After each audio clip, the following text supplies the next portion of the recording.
Everybody gets. Are you wearing a pair of sneakers? If so, what brand? Nike, Adidas? Nike popularized the mainstream sneaker market with comfort, style, and affordability. Beforehand, people were either wearing expensive, handcrafted formal cap-toes, slides, or flats.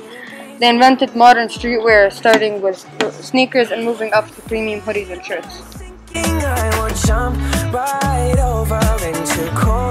Nike wants to make positive changes around the world, help kids get active so they can have healthier, happier, and a more successful life.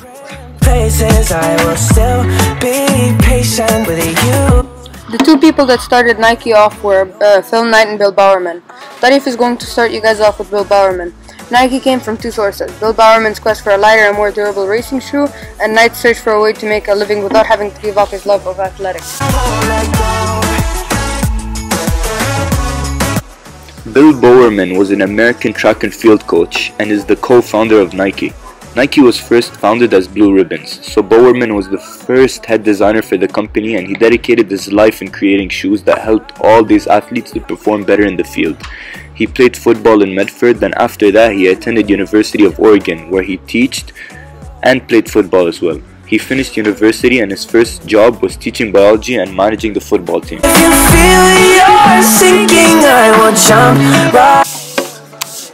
Phil Knight, who was Bowerman's partner and the co-founder of Nike, who was a very smart man in the way that he took in charge of Nike.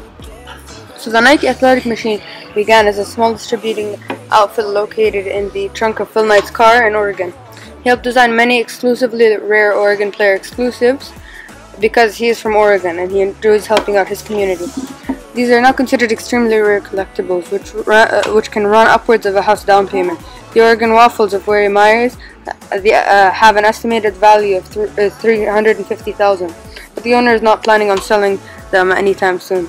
Phil and Bill partnered up on January 25, 1964, and this is when they started Blue Ribbon Sports, later changed to Nike. They paid an artist to imagine and draw the Nike swoosh logo for only $35, an incredible steal at the time.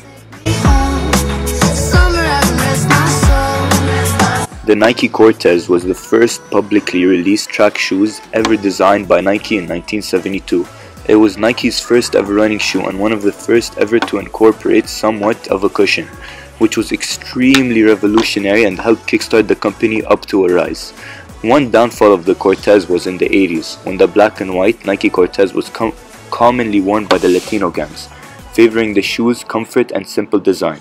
On January 2013, 4 Hispanic teenagers were targeted in a shooting after being asked why they were wearing the Nike Cortez shoe. Now we will be introducing the history of Nike Air, which is now worn across the globe. It was first produced in 1979. Air was one of the first cushioning systems and was extremely hard to produce at first.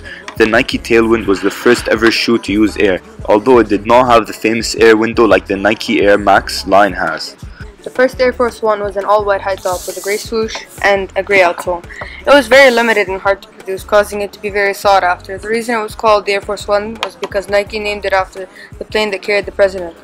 Before Air, there was almost no form of cushion. People would wear Chuck Taylor ones and Vans, which eventually, after 100 miles of running, would end up damaging the runner's knees and feet. With Air, it would lessen the likeliness of this happening, causing it to be revolutionary. Now we have Air Jordan, which is one of Nike's major shoes. The Air Jordan could be attributed to be the main reason that sneaker collecting started. This shoe started when Nike approached Michael Jordan, the greatest basketball player of all time, to ask him to make a contract and start his own shoe line with Nike. Nike approached him in his rookie year, which is extremely rare. At the time, Michael Jordan preferred Adidas over Nike but could not decline the fairly open consignment contract.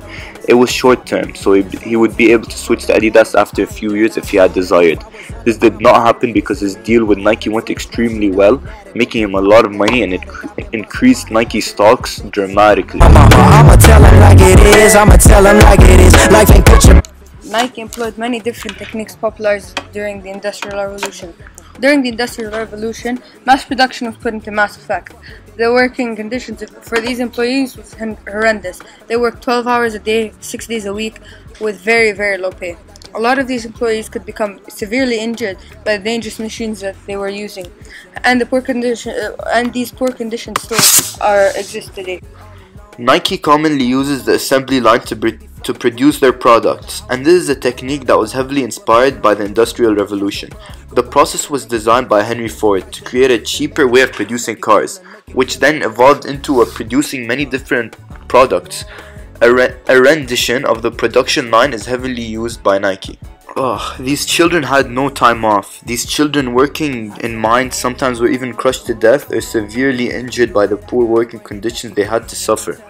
So today some poor working conditions are still existing. Nike contract factories will abuse workers.